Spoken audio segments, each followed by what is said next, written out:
Assalamualaikum warahmatullahi wabarakatuh. Saya Siti Putri Utami dengan NPM 2011040217 akan memenuhi tugas dari Bapak Ahmad Muluk, yaitu ujian akhir semester, dengan mempresentasikan materi saya, yaitu tentang perkembangan Islam di Spanyol, dinasti Ilhaniyah dan juga dinasti Timuriyah. Baiklah, mari kita bahas bersama. Untuk materi pertama yang akan saya sampaikan adalah materi tentang perkembangan Islam di Spanyol. Jadi Islam pertama kali masuk ke Spanyol yaitu pada tahun 711 Masehi melalui jalur Afrika Utara. Dan pada saat itu khalifahnya yaitu Khalifah Al-Walid yang merupakan salah satu seorang khalifah Bani Umayyah yang beribu kota di Damaskus. Dan Spanyol sebelum kedatangan Islam itu dikenal dengan Iberia atau Asbania, kemudian disebut Andalusia. Jadi jika teman-teman mendengar Andalusia, itu adalah Spanyol. Dan dari perkataan Vandal, itu merupakan sebutan dari orang-orang Vandal, dan inilah orang Arab menyebutnya Andalusia. Dan ketika Spanyol belum ada Islam, Spanyol itu masyarakatnya sangat tertekan, banyak sekali kemunduran dan masyarakatnya tidak merasakan adanya kemajuan. Namun setelah masuknya Islam ke Spanyol, Spanyol menjadi negara yang lebih baik dan masyarakatnya juga menjadi lebih baik. Dan ada 3 pahlawan Islam yang paling berjasa pada saat Islam masuk ke Spanyol. Yang pertama adalah Thorif bin Malik.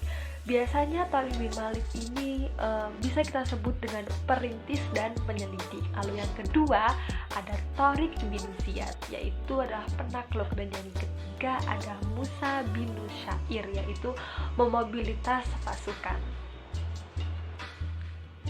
Dan yang selanjutnya adalah apa aja sih faktor-faktor yang mendukung Islam masuk ke Spanyol. Jadi faktor-faktor yang mendukung Islam masuk ke Spanyol itu ada 2. Yang pertama yaitu eksternal dan juga internal.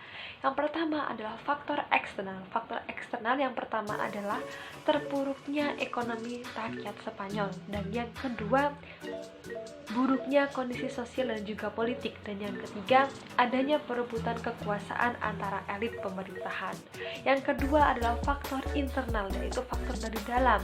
Yang pertama adalah tokoh-tokoh pejuang Islam memiliki kekuatan, keberanian dan ketabahan yang tinggi. Dan yang kedua adalah toleransi, rasa persaudaraan dan sikap tolong-menolong yang tinggi yang dimiliki oleh saudara-saudara muslim, sehingga Spanyol menyambut dengan baik kehadiran Islam.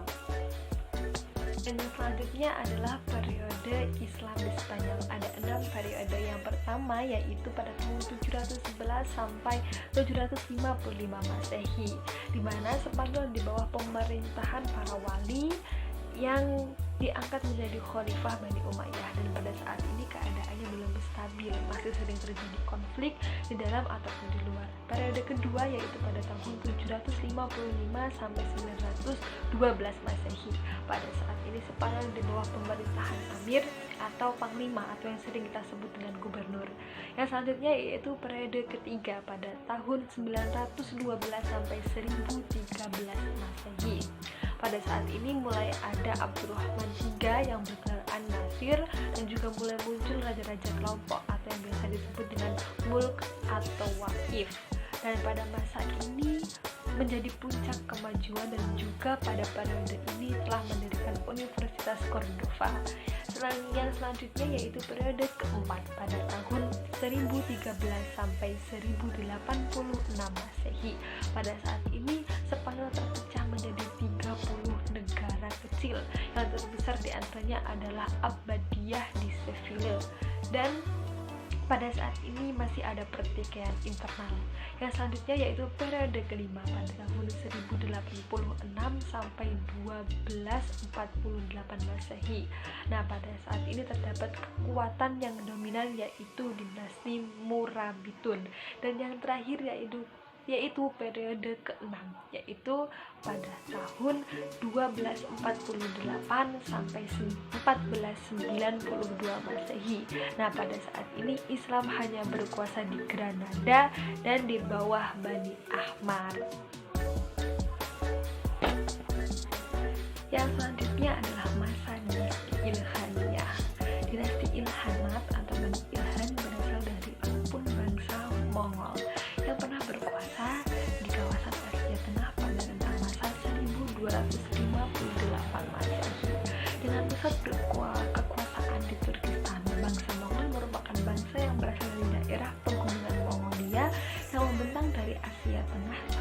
Siberia Utara, Tibet Selatan, dan Manchuria Barat serta Turkistan Timur, di mana nenek moyang mereka bernama Alanja Khan yang mempunyai dua putra keempat, yaitu Tartar dan Mongol.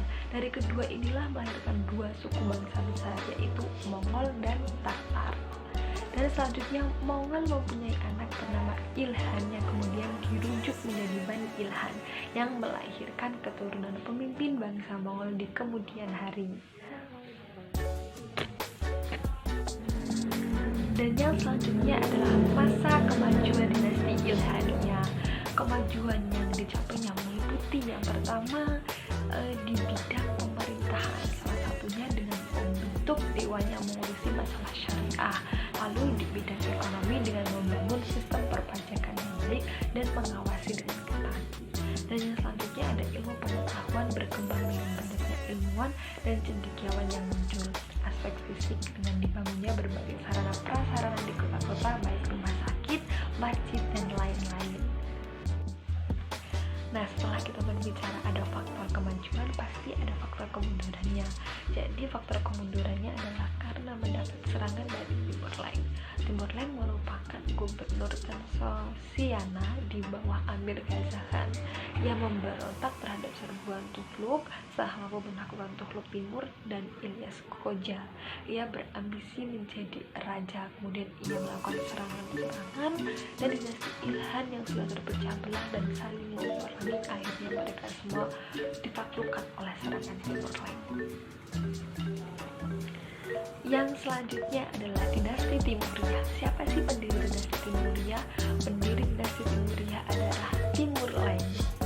Timuriyah adalah dinasti Islam Sunni di Asia Tengah yang meliputi seluruh Asia Tengah, Iran, Afghanistan, dan Pakistan, dan juga sebagian dari India.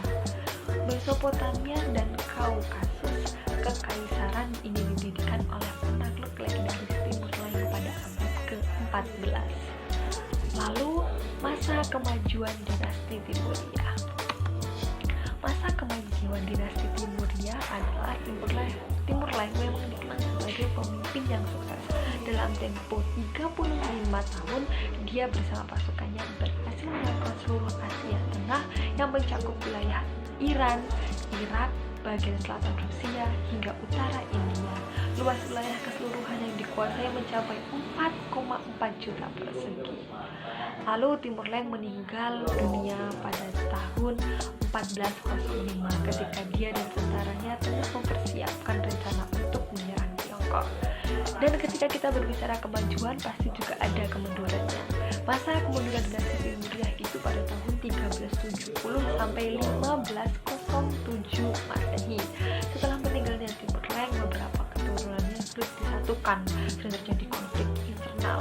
Alhasil mereka ingin membangun kerajaannya sendiri. Akhirnya dinasti Timuriyah melemah dan mengalami kemunduran. Itu tadi yang dapat saya sampaikan dari presentasi kelompok saya. Apabila di awal banyak kesalahan, saya mohon maaf yang sebesar-besarnya. Wassalamualaikum warahmatullahi wabarakatuh.